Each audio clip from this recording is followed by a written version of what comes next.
na terra de Moriá. No contexto de Abraão, a terra de Moriá designa-se uma região e não especificamente um monte, como é no caso de Davi.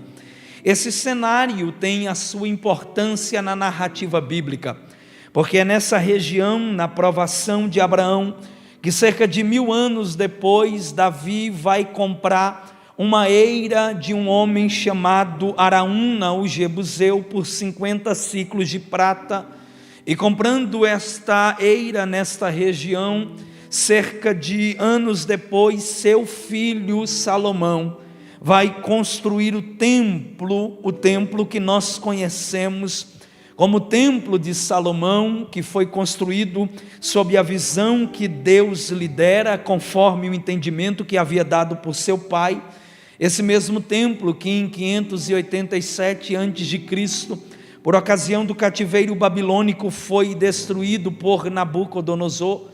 Esse mesmo templo que cerca de 70 anos depois, por volta de 520 a.C., foi reedificado por Esdras e Neemias, e anos depois aperfeiçoado por Herodes, e por volta dos 70 anos depois de Cristo foi destruído pelo general romano Tito. Outro ponto que podemos destacar é que o capítulo 2 trata-nos de 2 sacrifícios. O primeiro sacrifício está no versículo 2, quando Deus lhe diz: toma agora o teu filho.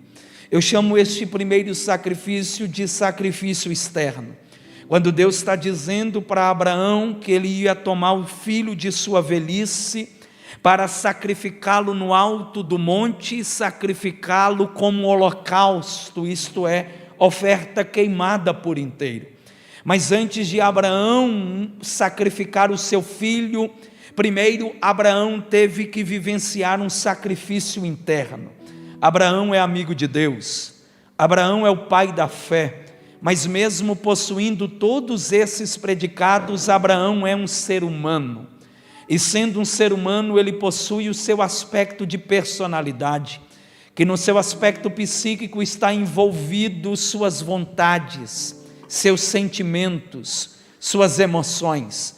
Então, antes de Abraão sacrificar Isaque externamente, primeiro Abraão teve que vivenciar um sacrifício interno, quando ele teria que sacrificar sua vontade como pai, seus sentimentos como pai, para oferecer o seu filho no altar do Senhor e demonstrar ao Senhor o tanto que ele lhe amava.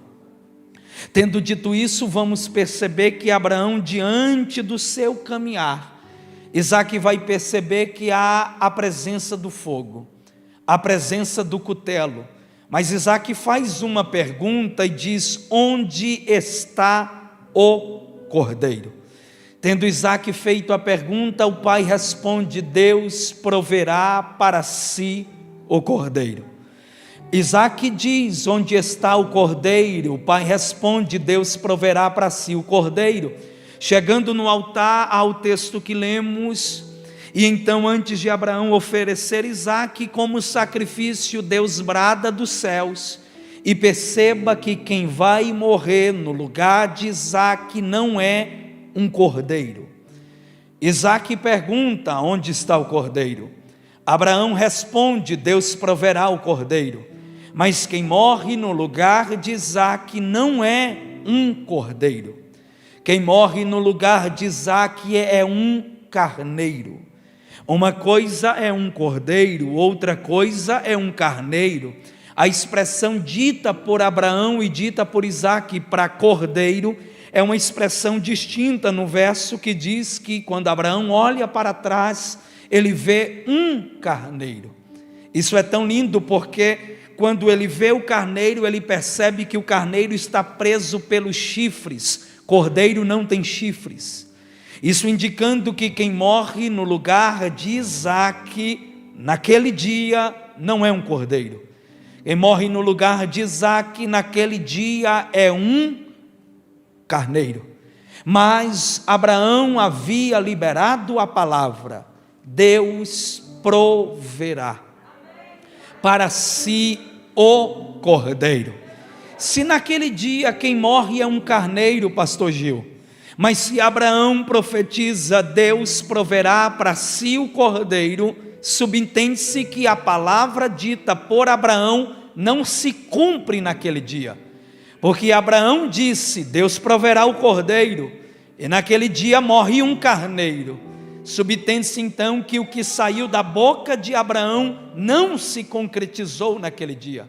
Eu compartilho desse pensamento, que Abraão, tendo liberado a palavra, Deus proverá para si o cordeiro. A percepção que eu tenho é que essa palavra ecoa na eternidade.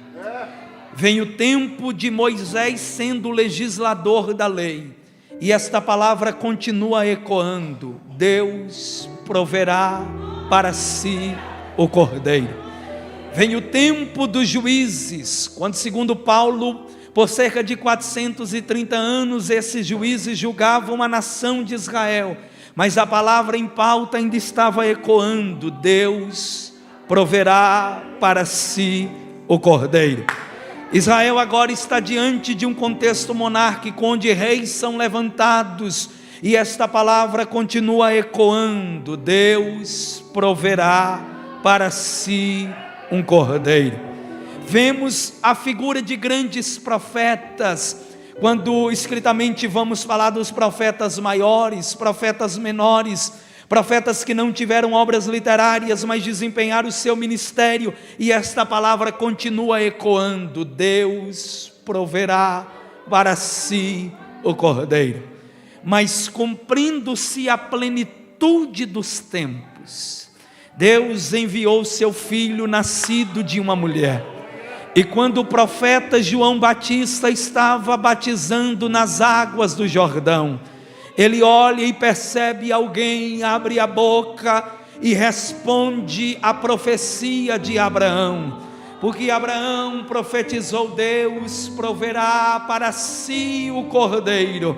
E João Batista, cerca de 2000 anos depois, respondeu, olhando para Jesus e gritando: eis aí o Cordeiro de Deus.